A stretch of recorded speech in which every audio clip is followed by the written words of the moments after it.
Dialog interaktif, Jaksa Menyapa. Ruang khusus untuk memperoleh pencerahan, solusi tentang keluhan, permasalahan hukum yang Anda hadapi. Jaksa Menyapa juga memberikan informasi secara tepat dan akurat dalam menyikapi berbagai isu penegakan hukum baik di tingkat lokal maupun nasional. Inilah Jaksa Menyapa. Inilah Jaksa Menyapa.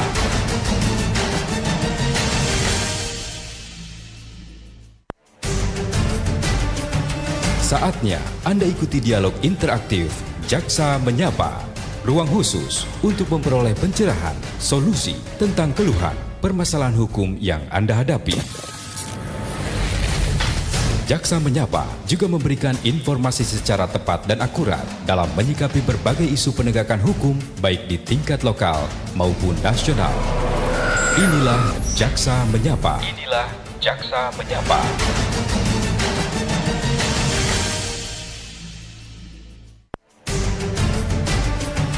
Saatnya Anda ikuti dialog interaktif Jaksa Menyapa. Ruang khusus untuk memperoleh pencerahan, solusi tentang keluhan, permasalahan hukum yang Anda hadapi. Jaksa Menyapa juga memberikan informasi secara tepat dan akurat dalam menyikapi berbagai isu penegakan hukum baik di tingkat lokal maupun nasional. Inilah Jaksa Menyapa. Inilah Jaksa Menyapa.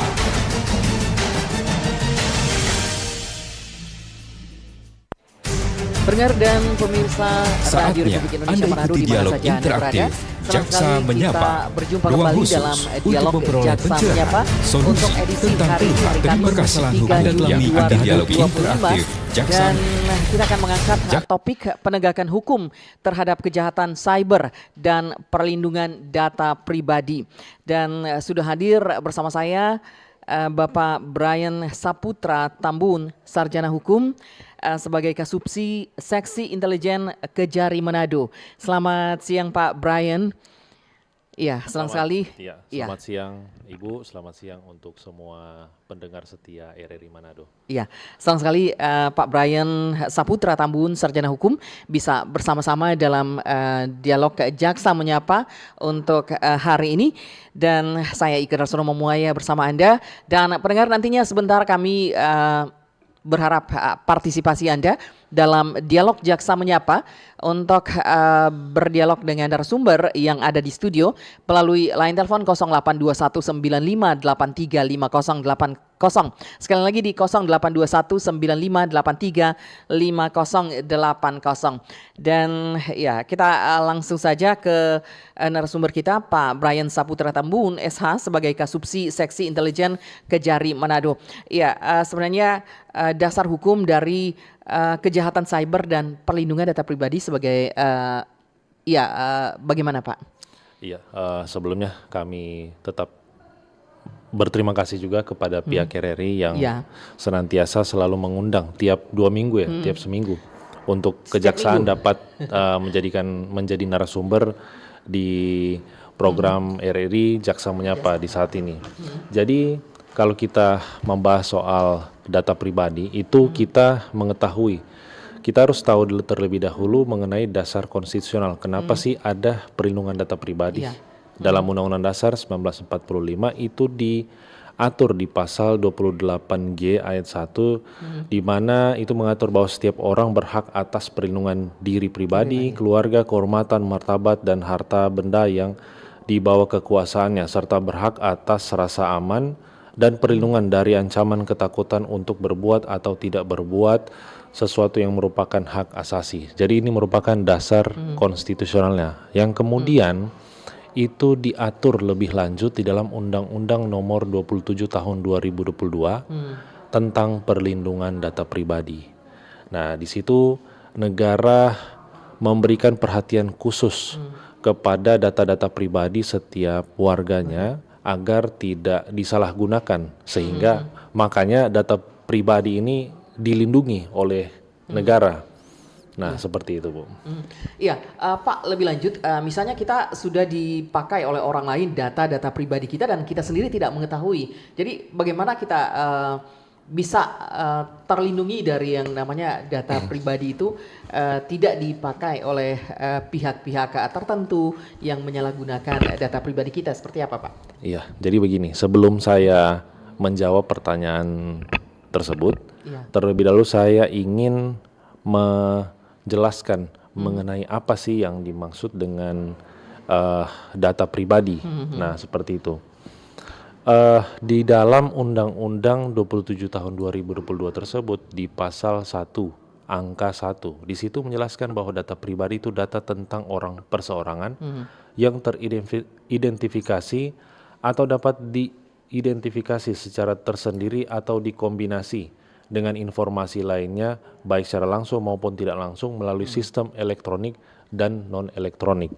Nah, kemudian di dalam pasal 1 angka 2 dalam undang-undang yang sama, di situ dijelaskan bahwa perlindungan data pribadi adalah keseluruhan upaya untuk melindungi data pribadi dalam rangkaian pemrosesan data pribadi guna menjamin hak konstitusional subjek data pribadi tersebut. Nah, berkaitan dengan pertanyaan dari Ibu tadi, untuk data-data pribadi ketika ada pihak-pihak yang menyalahgunakan, tentu ada sanksi hukumnya, Bu. Sanksi administrasi juga ada, kemudian sanksi pidananya juga ada, dan ancamannya itu serius. Ada yang ancaman 4 tahun khusus untuk orang yang mengungkap data pribadi kita, kemudian ada ancaman 5 tahun untuk yang menyalahgunakan dan mengumpulkan data pribadi secara ilegal. Kemudian ada juga yang mengancam, yang mengatur pidana selama 6 tahun khusus untuk data pribadi yang palsu, yang dibuat secara palsu atau menggunakan data pribadi yang tidak sesuai, Bu. Nah, seperti itu. Nah, kemudian sebelum lebih jauh lagi kita harus tahu dulu sebenarnya data pribadi yang dimaksudkan dalam Undang-Undang Perlindungan Data Pribadi ini apa sih? Nah, seperti itu. Biar kita semua sepemahaman sesuai dengan apa yang diatur dalam undang-undang tersebut. Nah, data pribadi ini ada 2 yang diatur dalam Undang-Undang Perlindungan Data Pribadi. Ada data pribadi yang sifatnya spesifik, ada data pribadi yang sifatnya umum. Nah, yang spesifik itu seperti apa sih? Itu meliputi data dan informasi kesehatan. Kemudian data biometrik, data genetika, catatan kejahatan, data anak, data keuangan pribadi, kemudian data lainnya sesuai dengan ketentuan perundang-undangan. Itu untuk data pribadi yang sifatnya spesifik. Yang sifatnya umum itu nama lengkap, kemudian jenis kelamin, kewarganegaraan, agama, status perkawinan, dan atau data pribadi yang dikombinasikan untuk mengidentifikasi seseorang. Maksudnya di sini data pribadi yang dikombinasikan itu nomor telepon, termasuk nomor telepon dan juga IP, alamat IP-nya. Nah, nomor telepon banyak juga orang nggak tahu, tiba-tiba loh kok ini ada nomor baru masuk telepon atau chat, dari mana mereka dapat nomor kita. Nah, itu juga dilindungi. Nah, seperti itu, Bu. Iya. Terus untuk kejahatan cybernya sendiri dikaitkan dengan data pribadi ini seperti apa, Pak? Jadi begini, karena Indonesia saat ini sudah perkembangan teknologi, bukan cuma Indonesia tapi seluruh dunia juga, perkembangan teknologi itu sudah sangat masif, perkembangan ilmu pengetahuan. Jadi dikhawatirkan ketika data-data pribadi ini yang sudah tersebar luas, misalnya ada juga orang yang mengupload di media sosial, nah nanti akan sangat rentan untuk disalahgunakan oleh orang-orang atau oknum-oknum yang tidak bertanggung jawab.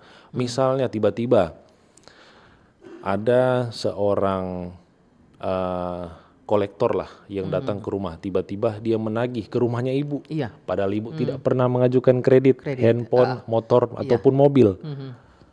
Ini datanya ibu, ini namanya ibu, oh ternyata sudah disalahgunakan. Nah, jadi seperti itulah kaitannya, Bu. Iya. Terus dikaitkan misalnya data-data pribadi kita apabila sudah dicuri oleh orang lain dan disalahgunakan, jadi kita bisa mengetahui seperti apa, atau juga ada yang sudah menyalahgunakan lebih jauh lagi, seperti apa, Pak? Saya memberikan satu contoh kasus yang kebetulan itu perkara yang saya tangani. Iya. Jadi orang ini dia perannya sebagai sales di salah satu finance. Nah kemudian biasanya kan kalau untuk sales ada target lah yang diberikan ke dia supaya dapat menjual produk-produk tertentu dengan target-target tertentu. Carilah dia setiap konsumen, dapatlah konsumen dan pengurusannya itu dipermudah.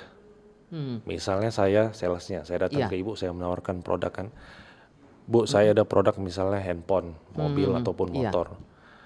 Ibu setuju ambil mobil, motor ataupun handphone.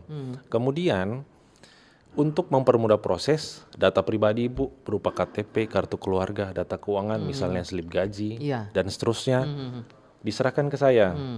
Saya proses. Nah kemudian ketika kredit yang ibu lakukan itu tidak bermasalah dan muncullah satu niat di mana orang ini itu butuh uang. Nah digunakanlah data pribadi itu untuk melakukan kredit handphone, motor dan juga mobil. Nah tiba-tiba pihak finance datang ke rumah ibu, datang menagih dan ibu mengatakan saya tidak pernah menggunakan data pribadi saya untuk mengambil handphone dan seterusnya ini. Ibu bisa laporkan dan itu terjadi di Manado dan sudah cukup banyak sebenarnya perkara kasus tersebut yang ada di Manado, tetapi kemungkinan besar juga orang-orang tersebut tidak mau untuk melaporkan, untuk meneruskan perkara tersebut dan lain sebagainya. Padahal menurut saya ini penting. Apalagi untuk daerah Kota Manado ini kita harus benar-benar memberikan efek jera terhadap pihak-pihak tertentu yang menyalahgunakan data pribadi kita seperti itu. Oke, pendengar dan pemirsa RRI Manado di mana saja berada, kami mengajak untuk berdialog dengan narasumber pagi hari ini dari Kejaksaan Negeri Manado, Bapak Brian Saputra Tambun, Sarjana Hukum sebagai Kasubsi Seksi Intelijen Kejari. Ini mengangkat tahap penegakan hukum terhadap penyalahgunaan data pribadi. Mungkin Anda punya pengalaman juga atau juga ingin bertanya, jangan sampai dirugikan dengan penyalahgunaan data pribadi Anda. Silakan Anda boleh bergabung bersama kami di 0821 9583 5080. Sekali lagi di line telepon kami 0821 9583 5080 untuk Anda boleh berdialog dengan narasumber yang ada di studio untuk siang hari ini di Dialog Jaksa Menyapa. Ini mengenai penegakan hukum terhadap penyalahgunaan data pribadi. Ya, oke, silakan. Ya, ada telepon yang masuk. Ya, halo, selamat siang. Halo. Selamat siang. Ya, selamat siang dengan Pak siapa di mana ini? Menjelang siang dengan Pak Sartono di Kombos. Oke, Pak Sartono di Kombos. Iya, silakan Pak, langsung ke pertanyaannya seperti apa? Terima kasih atas kesempatan yang diberikan. Selamat pagi dalam narasumber kita Bapak-bapak jaksa. Selamat pagi Pak Sartono. Yang lagi kuat sehat walafiat. Amin. Mau jawab, mau tanya dong, menjawab. Iya. Pernah terjadi ini sampai sekarang ini masih. Kebetulan apa yang disampaikan oleh Bapak tadi itu kena dengan saya punya kasus yang sekarang terjadi ini. Iya. Itu kan saya ingin tahu, mungkin anak saya atau saya juga tidak tahu kalau jangan datang kemari kolektor. Cari tahu nama saya, cari tahu ini rumah ini, dia foto-foto. Saya bilang ini ada apa? Dia bilang ada ambil HP. Orang yang pernah memesan HP. Nah gitu bahasa kasarnya begitu. Iya. Saya bilang langsung. begitu. Iya. Sudah dia ambil nomor, minta nomor. Coba mau minta nomor. Kita tidak pernah ada hubungan dengan masalah kredit begini. Selama kita bedo tidak pernah berkredit. Kecuali kredit orang di bank tau. Iya. Karena tuan PNS. Dipersingkat Pak Sartono ya. Ya, jadi sampai sekarang ini dia tuh nomor my tope nomor yang dia selalu babel-babel terus sampai sekarang ini. Itu masuk di kana pidana atau bagaimana itu Pak? Terima kasih, selamat pagi, Merdeka. Oke, iya terima kasih Pak Sartono. Oke, masih ada di belakangnya Pak Sartono. Silakan. Oke, ini ada pertanyaan ya. Ananda Suryanto, Pak, kenapa data kita terlalu cepat bocor? Contohnya saya baru daftar pembukaan rekening di salah satu bank BUMN, belum sebulan sudah mendapatkan penawaran dengan indikasi penipuan yang mengatasnamakan bank tersebut. Apakah bisa kita tuntut atau bagaimana solusinya? Iya, silakan langsung. Iya, Baik, dua terima kasih. yang masuk bergabung, langsung Pak Brian untuk Saya menjawabnya. jawab pertanyaan pertama dari Pak Sartono. Iya. Nah, ini sebenarnya untuk case-case seperti ini saya rasa bukan cuman Pak Sartono saja Iya. yang mengalami. Mungkin ada Pak Sartono lainnya, Iya. ada juga orang lainnya yang ada di Manado. Nah, untuk case seperti ini kita harus mendalami terlebih dahulu, Pak.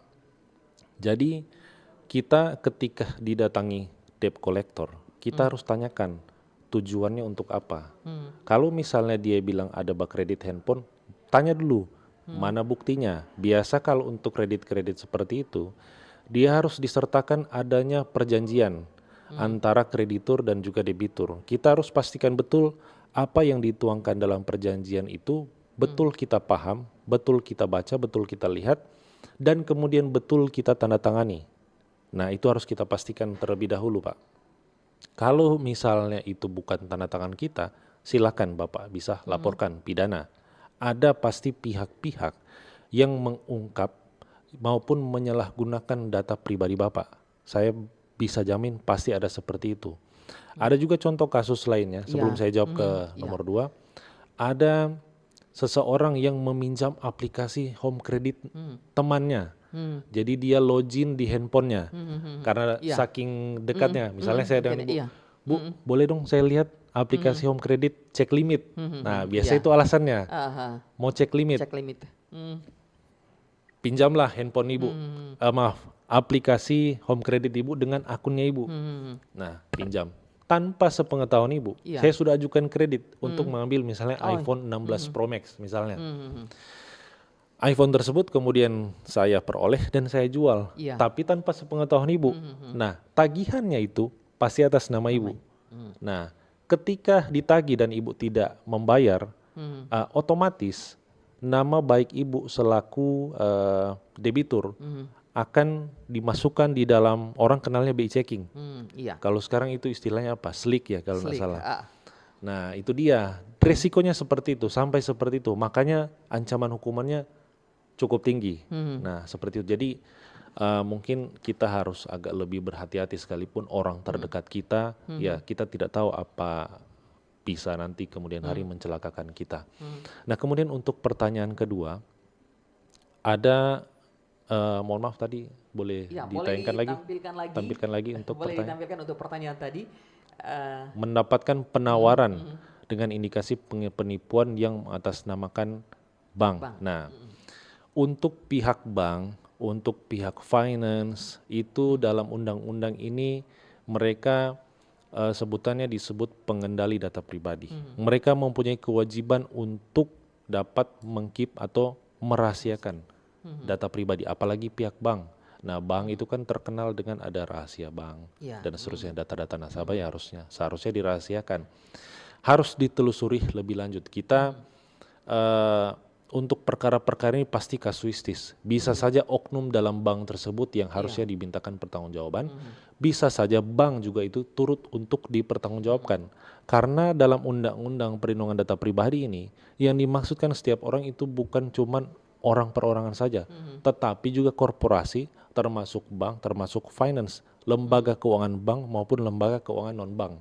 Bisa dituntut secara pidana. Seperti itu, Bu. Terus kasus yang ada selama ini ditangani oleh Kejari seperti apa, Pak? Yang ada kaitannya dengan penyalahgunaan data pribadi ini? Oke. Di Kejari Manado, sepengetahuan saya itu baru 3 kalau tidak salah. Jadi ada pertama, penggunaan data pribadi terkait dengan kartu keluarga. Dia gunakan ini untuk dijadikan barang bukti di persidangan, tetapi tanpa persetujuan dari pemilik kartu keluarga. Nah, itu yang pertama. Nah, yang kedua, itu yang tadi saya jelaskan, dia pinjam aplikasi home credit temannya, dia gunakan tanpa persetujuan dari temannya tersebut. Dan orangnya itu kemarin itu kebetulan kemarin itu baru divonis dinyatakan terbukti secara sah dan meyakinkan bersalah melakukan tindak pidana perlindungan data pribadi. Divonisnya 1 tahun 6 bulan. Nah, kemudian ada juga orang yang menggunakan data pribadi ini sales. Yang tadi saya contohkan, tiba-tiba sudah ada datang kolektor ke rumahnya. Datang tagih padahal dia tidak pernah pakai. Dan kebetulan saya ingat orang yang ditagih ini, debitur ini, dia pernah menyerahkan data pribadinya ke sales tersebut. Nah, belakangan diketahuilah ternyata memang salesnya itu yang menggunakan data pribadinya secara tidak bertanggung jawab. Demikian, Bu. Jadi kasus yang tadi yang seperti Bapak katakan bahwa baru divonis ya kemarin. Seperti apa? Jadi teman dengan teman terus seperti apa langkah yang diambil kemudian divonis sampai divonis, Pak? Jadi begini. Untuk kronologisnya, Bu, atau seperti apa? Kronologisnya sampai divonis seperti itu. Padahal jadi, kan teman yang pinjam data. Memang itu juga kita bukannya tapi kadang kita juga terjebak dengan pertemanan kita sendiri. Seperti itu, Bu. Kadang kita terlalu percaya, ternyata kepercayaan kita itu disalahgunakan. Pinjamlah dia, tak tolong dong cek limit. Karena di handphone temannya tidak bisa login, gangguan jaringan. Aplikasi home credit itu di login di handphone temannya dia. Pelakunya ini, handphone pelaku. Dibuatlah di situ, ajukan permohonan kredit untuk pengambilan iPhone 15 waktu itu, iPhone 15 Pro Max. Dan disetujui kreditnya. Dan lucunya lagi itu iPhone-nya itu bisa diserahkan oleh pihak finance. Nah, seharusnya tidak bisa karena bukan orang yang bersangkutan. Iya kan? Nah, kemudian belakangan diketahuilah temannya ini, kok ini ada notifikasi yang masuk ke handphonenya dia, persetujuan perjanjian pengambilan handphone dari finance. Perasaan dia tidak pernah ajukan kredit kan? Tiba-tiba sudah ditagih. Nah, dan kerugiannya ini cukup besar, sekitar 40-an. 40-an juta itu sudah dihitung dengan bunganya. Tapi kan ketika dia mau ajukan kredit, namanya itu sudah masuk dalam slik atau BI checking, sudah tidak bisa lagi. Bahkan itu bukan berpengaruh untuk dia saja, berpengaruh juga untuk keluarganya. Nah, seperti itu, Bu.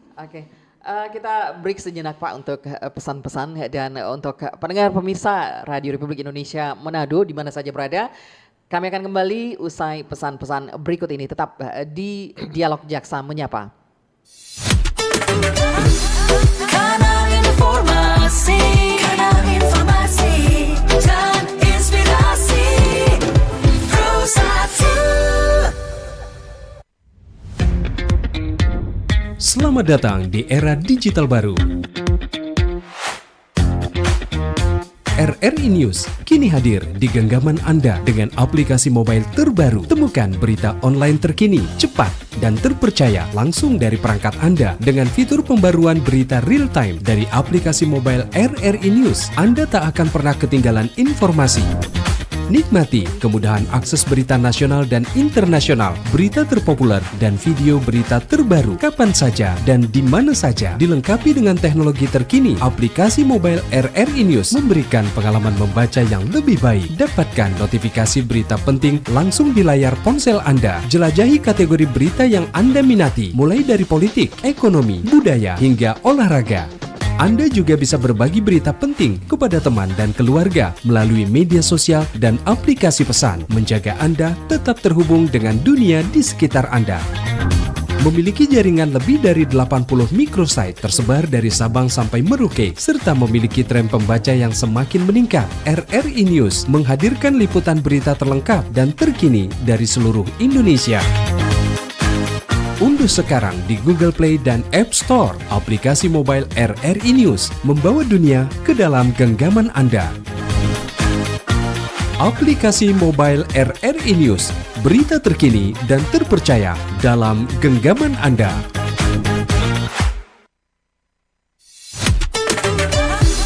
Kanal informasi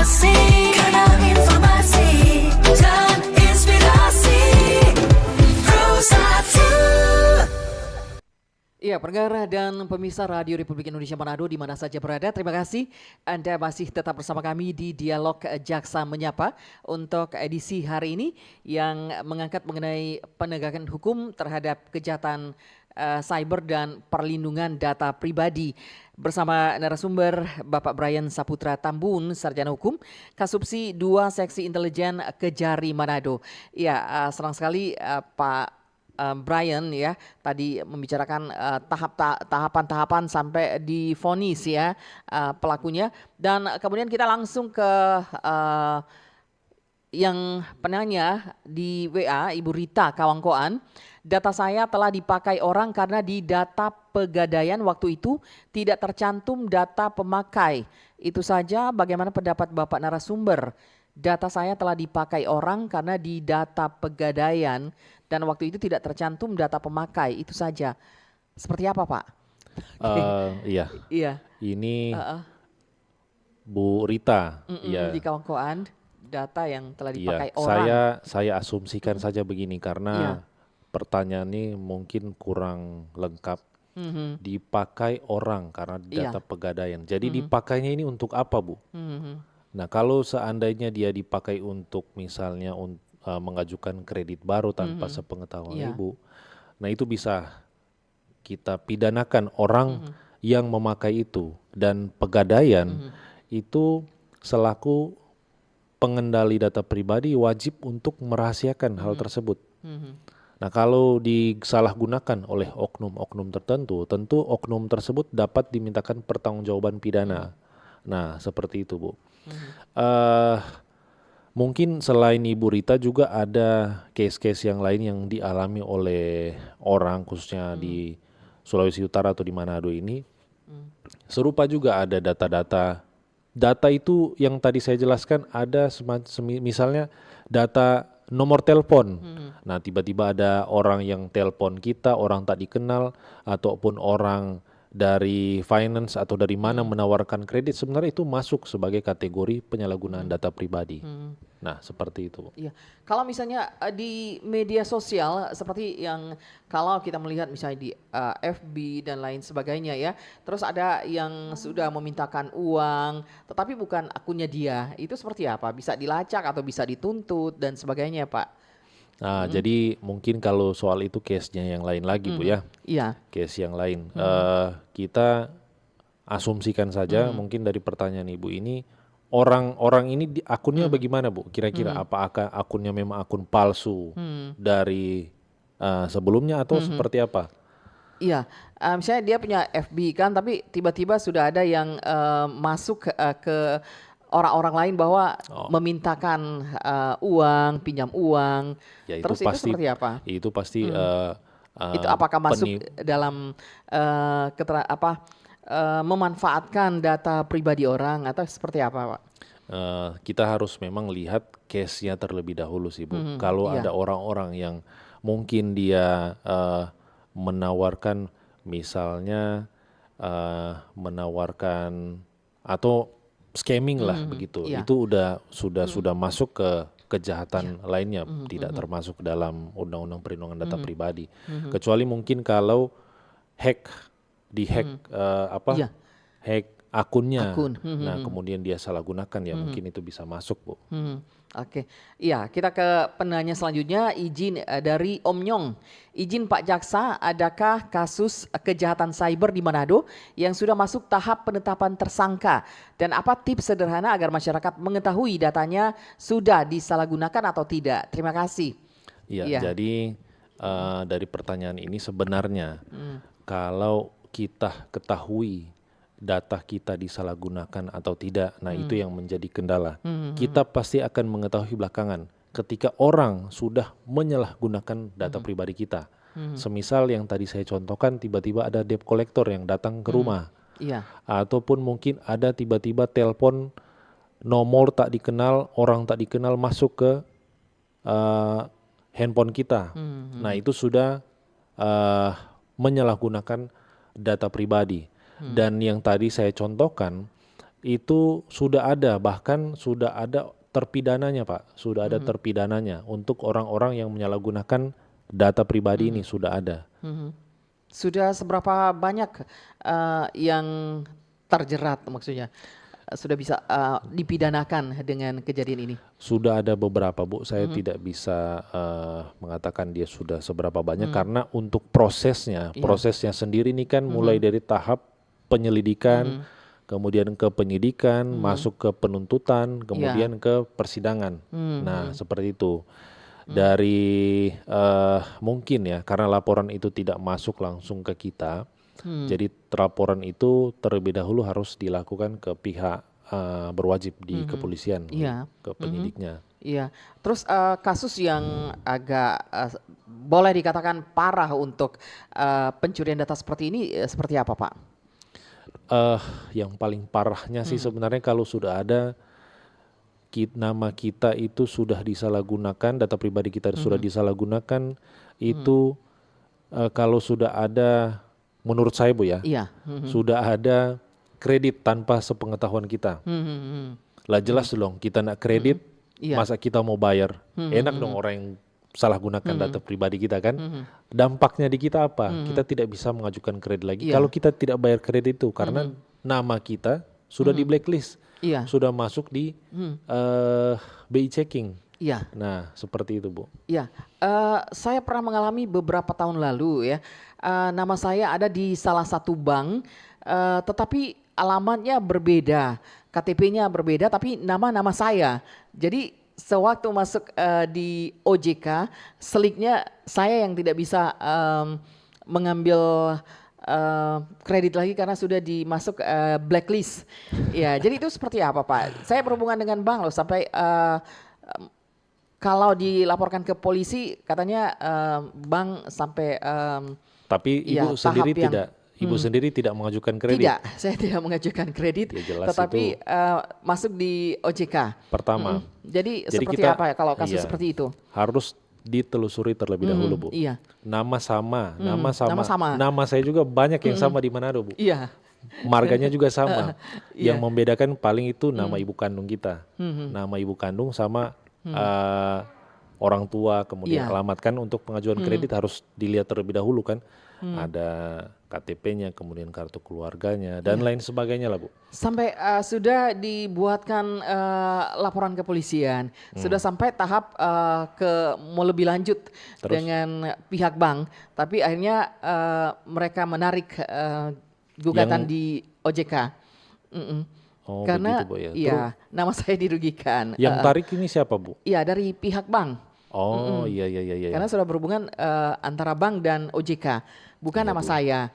Jadi bukan saya ya, tapi nama saya, tapi alamat berbeda gitu. Cuman Tapi Ibu yang kena dampaknya. saya yang dampaknya. Jadi di OJK sendiri terkena blacklist gitu. Unik juga sebenarnya kasusnya Ibu ini. Jadi kalau sudah seperti itu langkah-langkah sebenarnya gimana Pak? Saya tidak mau menyalahkan pihak bank, tetapi seharusnya pihak bank itu dengan prinsip kehati-hatiannya. Biasa untuk di bank itu kan ada istilahnya KYC, know your customer. Jadi dia harus benar-benar dia ada prinsip kehati-hatiannya, kemudian transparannya dan lain sebagainya. Itu ada 5 prinsip yang harus dia utamakan di situ. Dan ketika Ibu merasa dirugikan ya sudah betul memang Ibu, langkah-langkahnya Ibu melaporkan ke pihak OJK dan lain sebagainya itu memang sudah betul Bu. Iya, karena sudah tidak bisa lanjut ya. Kalau sekarang masih sudah bisa Bu? Belum Sudah. Bisa? Oh sudah. Ya. Maksudnya Begitu sudah hanya dikelirkan oleh pihak bank tersebut ya. Padahal harusnya kalau lanjut dari pihak tertentu ya, ada pihak tertentu mengatakan pasti kalau Ibu menang pasti dapatnya sekian M. Iya, tapi capek juga menghadapi proses-prosesnya ya kan. Iya. Oke, kita lanjut ya. Oke, masih ada di WA ataupun yang ingin telepon silakan di 082195835080. Silakan, mungkin ada juga. Oke, ada telepon yang masuk, silakan. Ya, halo. Halo. Pagi. Iya, selamat pagi. Dengan Ibu siapa di mana? Ya. Halo. Dari Seska di Minut. Ibu Seska di Minut. Halo. Oke, iya. Silakan Ibu Seska, silakan. Pertanyaan seperti apa? Gini, Pak, Ya, selamat pagi Ibu Ike Iya. dan narasumber. Selamat pagi.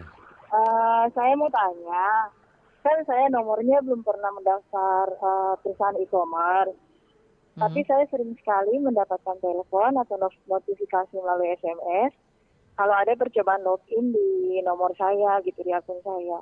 Apa itu ada hijacker atau nomor saya sudah dibajak atau bagaimana? Terus gimana cara melindungi nomor saya supaya nggak dapat lagi notifikasi yang seperti itu, yang jelas-jelas saya belum pernah install aplikasi itu begitu. Mohon maaf Bu, aplikasi apa namanya Bu? E-commerce. Suaranya nggak kedengeran ini Pak. Saya nelponnya melalui HP, dengar radio melalui HP. Ya, aplikasi apa yang Ibu sebutkan tadi? E-commerce. E-commerce. E-commerce. Iya. Terus seperti apa, Bu? Itu saja ya? Saya pernah dapat telepon kalau saya mendapatkan undian notifikasi melalui telepon kalau saya mendapatkan undian dari e-commerce. Terus yang satunya saya mendapatkan SMS dari perusahaan e-commerce tersebut kalau ada percobaan login ke akun saya gitu.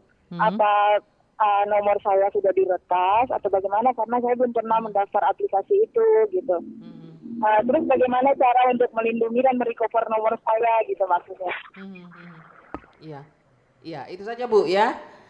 Oke, ya terima kasih Ibu Siska yang ada di Minut. Ya, seperti apa yang Ibu Siska Banyak alami? kejadian yang seperti ini dan masyarakat itu seolah tak berdaya, entah mau mengadu kemana. Pertama, ketika ada penelpon yang tadi tidak dikenal menginformasikan sudah menang undian lah, apalah, data pribadi kita, nomor telepon kita pasti sudah disalahgunakan dan ada orang yang mengungkapnya, pasti itu. Atau mungkin ada pihak yang meretas pengendal data pribadi, mungkin dari pihak finance, mungkin ada yang meretas dan lain sebagainya. Nah yang kedua, modusnya dia ini dengan mengatakan bahwa ada undian yang dimenangkan, ini ada potensi untuk melakukan penipuan Bu. Pasti itu penipuan. Karena saya juga pernah ditelepon seperti itu, bukan cuman, bahkan APH pun mau dia polisi, jaksa ataupun hakim, pengacara, pasti pernah ditelepon. Menteri saja yang kemarin saya lihat, menteri saja juga ada juga yang seperti itu. Nah, memang untuk data pribadi kita, sekalipun kita memang sudah berhati-hati, tetapi kalau kita pernah menyerahkan itu ke pihak-pihak tertentu, ke pengendali data, dalam hal ini finance dan lain sebagainya, itu pasti berpotensi untuk disalahgunakan. Dan untuk mencari siapa yang harus bertanggung jawab akan hal itu, ya memang perlu waktu. Dan sebenarnya untuk pihak-pihak yang pernah mengetahui data pribadi kita, seharusnya itu dia menjaganya. Jangan sampai itu disalahgunakan oleh oknum-oknum tertentu yang bekerja di situ, maupun ada keterlibatan perusahaan-perusahaan itu untuk memanfaatkan data pribadi kita. Nah, seperti itu, Bu. Oke, kita masih punya cukup waktu ya. Saat ini waktu di studio kami pukul 10:41 waktu Indonesia Tengah. Jadi untuk Anda yang masih ingin bergabung bersama kami di Dialog Jaksa Menyapa untuk menanyakan terkait dengan topik yang kita punya. Ya, ada telepon yang masuk. Ya, halo selamat siang. Halo. Selamat siang, masuk ulang Pak Sabtu Ya. ini. Oke. Jadi kalau seandainya terjadi ini, itu melakukan apa itu Pak? Ini yang tadi. Iya, itu Pak Sartono iya, ya. Pak Sartono. Mau ngadukan ke siapa katanya kalau sudah terjadi. Iya. Ya. Oke, terima kasih Pak Sartono. Ya, terima Iya. kasih Pak Sartono atensinya. Jadi silakan Bapak adukan hal tersebut ke pihak berwajib, ke kepolisian. Disertai juga kalau bisa mungkin sebelum melaporkan, Bapak harus mengetahui ini nama debt kolektornya siapa, ya kan? Nama orang yang datang ini siapa, kemudian dasar mereka ke sini apa, apakah ada perjanjian? Kalau ada perjanjian, silakan Bapak minta mana perjanjiannya, coba saya lihat. Nah, seperti itu.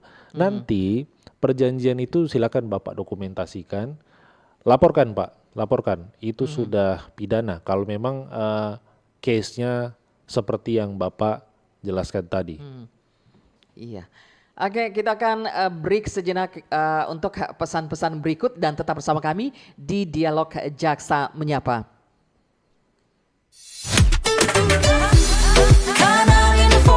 informasi, kanal informasi dan inspirasi. Pro1.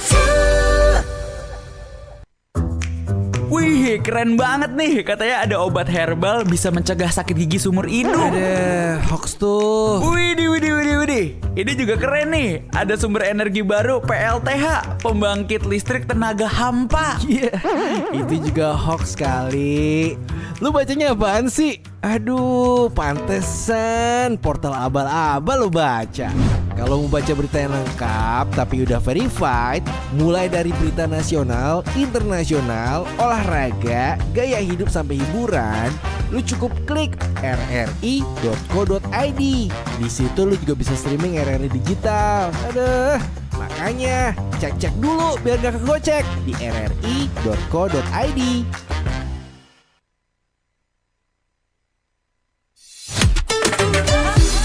Kanal informasi, kanal informasi dan inspirasi.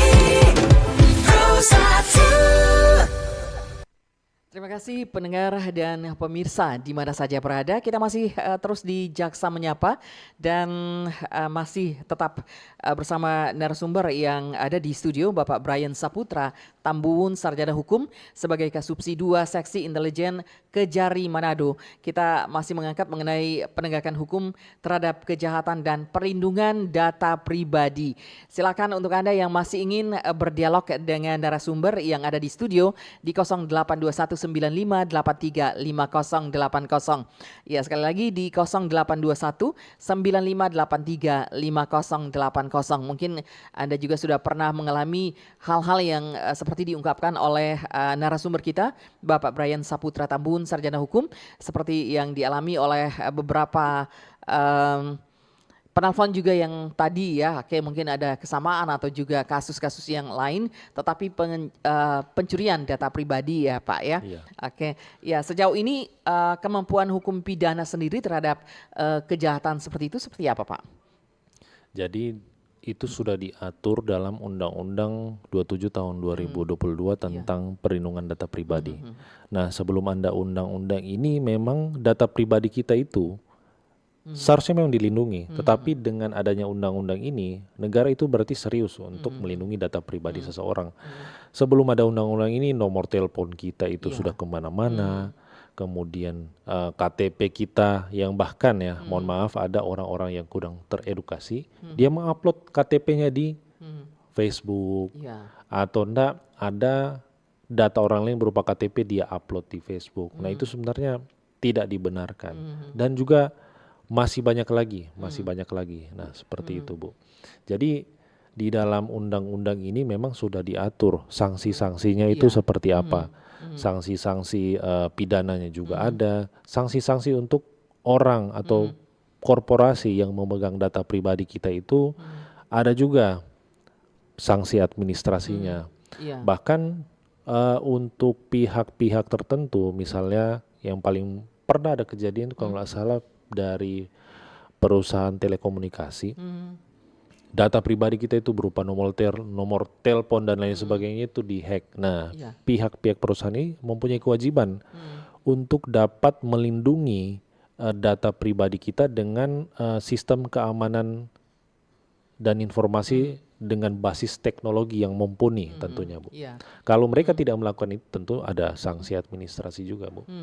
Iya, sanksi administrasi sampai sanksi pidananya seperti apa, Pak? Kalau sanksi administrasi itu memang diatur ada teguran tertulis, kemudian ada juga denda administrasi yang nanti dikenakan kepada korporasi. Kalau untuk sanksi pidananya itu untuk orang perorangan itu pidana penjara. Paling lama itu ada 4 tahun, ada 5 tahun, ada juga 6 tahun. Tergantung kejahatan apa yang dibuat. Kalau misalnya dia mengungkap data pribadi kita ke orang lain, itu ancamannya 4 tahun paling lama. 4 tahun. Kalau dia mengumpulkan dengan tujuan untuk menguntungkan, untuk kepentingan pribadinya itu 5 tahun. Kalau dia menggunakan data pribadi tanpa sepengetahuan 5 tahun. Kalau dia membuat data pribadi secara palsu, itu ancamannya 6 tahun. Nah, seperti itu, Bu. Iya, kalau seperti yang saya ungkapkan tadi, misalnya kasusnya ini perbankan loh, itu artinya besar kan kasusnya, itu seperti apa Pak? Sebenarnya kalau misalnya jalannya misalnya mandek, misalnya dia tidak jalan ya, kalau seperti itu langkah-langkah apa yang harusnya bisa dijalani, terus seperti apa hukumannya sebenarnya Pak? Kalau Oh. ada kasus lagi seperti itu. Mereka salah orang atau data-data pribadi orang yang salah diserahkan ke misalnya pihak OJK, itu seperti apa Pak?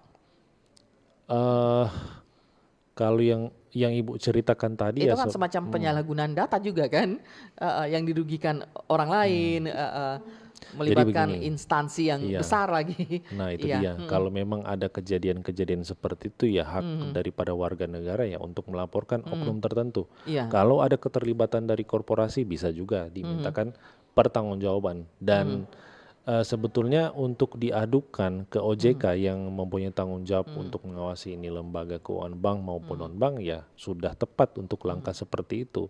Karena di dalam hukum pidana itu kan ada dikenal ultimum remedium. Jadi itu pidana itu sebagai sarana terakhir. Biasanya dalam praktik itu ketika ada permasalahan antara pelaku dan juga orang yang merupakan korban ini akan didamaikan terlebih dahulu. Kalau misalnya kerugian yang dialami korban boleh dikembalikan ya sudah silakan. Itu biasa yang dikenal itu RJ, Bu. Nah, tapi kita tidak akan membahas lebih jauh ke sana. Nah, seperti itu. Langkah yang tepat sebenarnya sudah tepat yang Ibu lakukan seperti itu, Bu. Terus seberapa banyak kasus yang sudah masuk di Kejari saat ini dengan topik yang kita angkat? Ya, untuk saat ini ya saya harus dulu, Bu. Saya harus koordinasi dulu dengan teman-teman karena kebetulan ya di bidang yang menangani mohon maaf jadi kalau ada perkara masuk itu SPDP dikirimkan ke penyidik. Nah, kemudian ditunjuklah jaksa untuk mengikuti perkembangan penyidikan tersebut. Nah, kebetulan yang sepengetahuan saya memang untuk yang ditangani baru sedikit. Untuk di Kejari Manado. Ya mudah-mudahan ketika ada siaran ini RRI program Jaksa Menyapa ini orang-orang yang merasa dirugikan akibat data pribadinya disalahgunakan oleh oknum-oknum tertentu dapat menggunakan haknya untuk melaporkan kepada pihak berwajib. Seperti itu, Bu. Ya. Baik pendengar dan pemirsa, kita masih punya waktu sedikit lagi untuk dialog Jaksa Menyapa ya terkait dengan penegakan hukum terhadap penyalahgunaan data pribadi. Silakan untuk Anda yang masih ingin berdialog dengan narasumber yang ada di studio siang hari ini, silakan ke 0821 9583 5080. Sekali lagi di 0821 9583 5080 untuk Anda berdialog dengan narasumber Bapak Brian Saputra Tambun, Sarjana Hukum sebagai Kasubsi 2 Seksi Intelijen Kejari Manado. Mungkin Anda punya pengalaman atau juga mengalami kasus yang sama, silakan Anda boleh ke 0821 9583 5080 untuk menanyakan ataupun berdialog dengan narasumber yang ada di studio di siang hari ini. Ya, kita lanjut Pak untuk beberapa menit ke depan ya. Kita menggunakan waktu kita mungkin bisa mengedukasi pendengar pemirsa ya.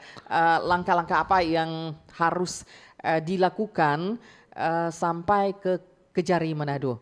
Misalnya kasusnya apa sehingga step by step mereka bisa lalui kalau mereka mengalami kasus seperti ini Pak. Iya, jadi berangkat dari contoh-contoh yang sudah saya jelaskan tadi, silakan masyarakatnya ketika merasa dirugikan akibat data pribadinya disalahgunakan, laporlah itu kepada pihak yang berwajib, kepada polisi terlebih dahulu. Nanti ketika betul memang ada tindak pidana di situ, karena begini, untuk data-data pribadi ini juga ada pengecualiannya. Misalnya data pribadi kita ada seorang tersangka. Nah, data pribadi pasti dimintakan juga ke penyidik. Dari penyidik mintakan mana KTP-nya. Nah, itu pemrosesan tujuannya untuk apa? Untuk penegakan hukum. Jadi kita tidak bisa menuntut itu. Karena untuk penegakan hukum. Begitu juga dengan data-data pribadi untuk sektor keuangan. Biasanya itu di bank itu ada namanya pengkinian data. Jadi data-data kita kan ini sudah ada di bank semua. Jadi dikinikan. Jadi itu tidak juga bisa kita tuntut secara pidana karena itu memang diatur di undang-undang. Ada juga data pribadi. Kita data pribadi keluarga kita, kemudian data keuangan kita ketika diumumkan secara publik kita tidak bisa menuntutnya. Contohnya apa? LHKPN. Nah, LHKPN ini wajib untuk setiap penyelenggara negara.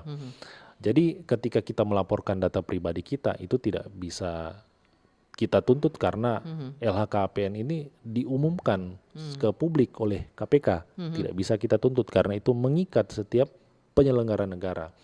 Nah, untuk hal tersebut yang tadi ditanyakan, jadi laporkan saja ke pihak berwajib, nanti akan dimintakan keterangan sebenarnya masalahnya seperti apa sih.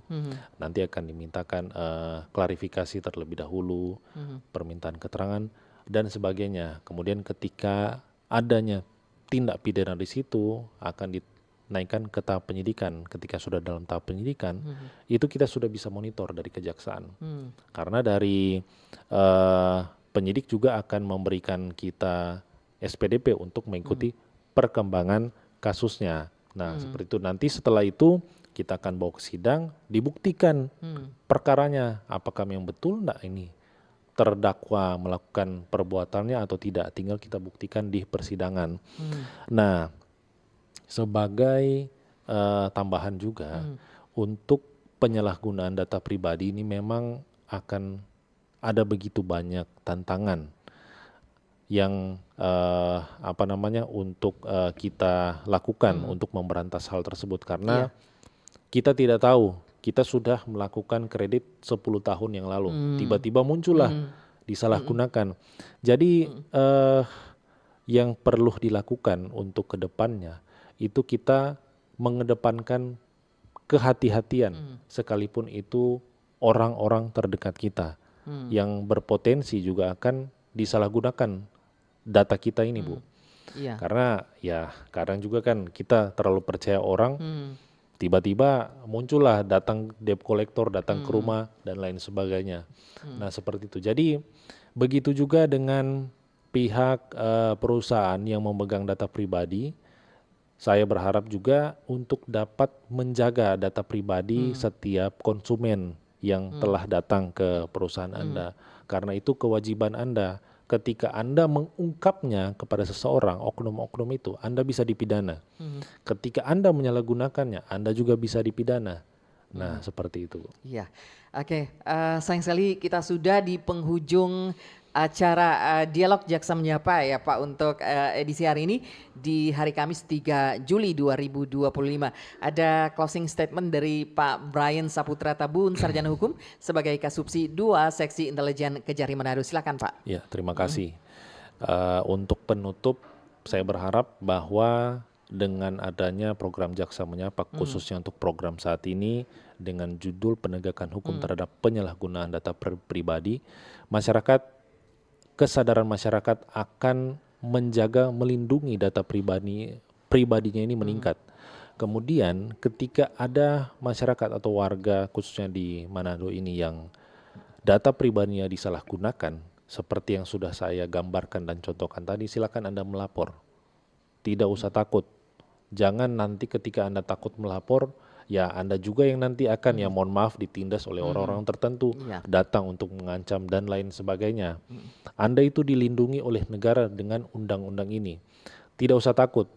Jadi kemudian untuk perusahaan-perusahaan juga yang memegang data pribadi setiap nasabah, saya berharap juga Anda menjaga data-data itu secara bertanggung jawab. Jangan disalahgunakan, jangan diberikan ke siapapun tanpa ada persetujuan dari orang yang memiliki data pribadi tersebut.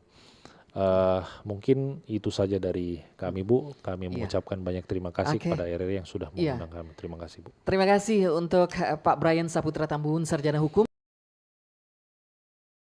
dari Manado yang sudah hadir bersama-sama di studio untuk hari ini dalam dialog Jaksa Menyapa, dan terima kasih untuk Anda yang sudah berpartisipasi bersama kami dalam dialog Jaksa Menyapa di edisi hari ini. Saya Ike Darsono Mamuaya mengucapkan terima kasih dan selamat siang, sampai jumpa di lain waktu dan kesempatan. Jaksa Menyapa juga memberikan informasi secara tepat dan akurat dalam menyikapi berbagai isu penegakan hukum baik di tingkat lokal maupun nasional. Inilah Jaksa Menyapa. Inilah Jaksa Menyapa.